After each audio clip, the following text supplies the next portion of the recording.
Question and answer session on yatra only. Yes, sir.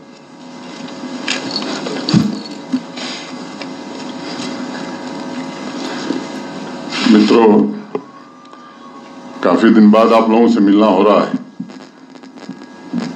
आप सब जानते हैं कि श्री अमरनाथ जी की पवित्र यात्रा 3 जुलाई से प्रारंभ होकर के 9 अगस्त रक्षाबंधन के दिन समाप्त होगी। कुल 38 दिन की यात्रा है। आप इस बात के भी गवाह हैं कि पिछले 3-4 वर्षों में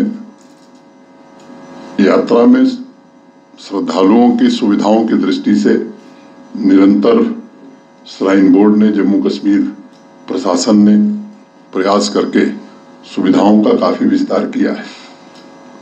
मोटे तौर पर आप में से अनेक लोग परिचित हैं कि दोनों जो रूट हमारे हैं वो बालटाल एक्सिस हो या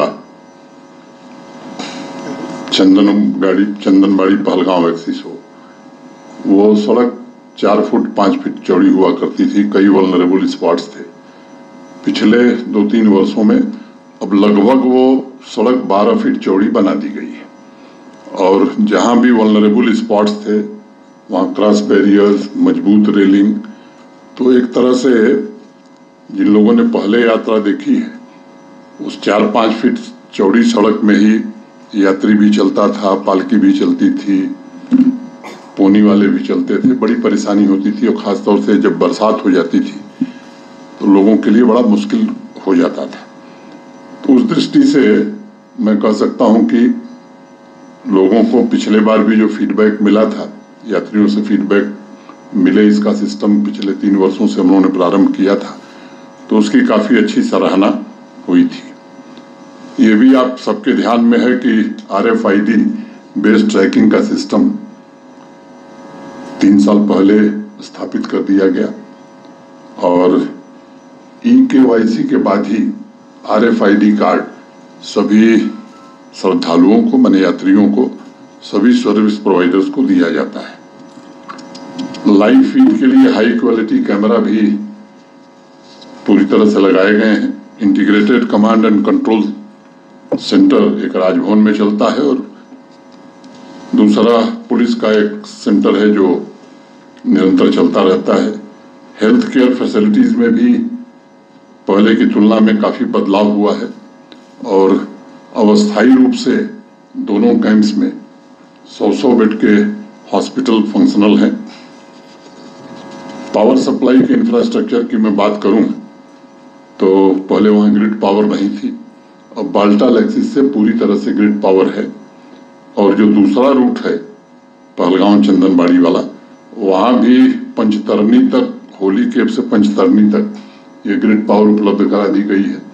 जो शेष हिस्सा है मैं उम्मीद करता हूं कि इस वर्ष उसकी भी स्वीकृति हो जानी चाहिए। स्वच्छता के मामले में भी उपलब्धियां मैं कहूं कि उल्लेखनीय रही हैं। पहले श्राइन बोर्ड ही स्वच्छता अभियान या स्वच्छता का काम देखता था।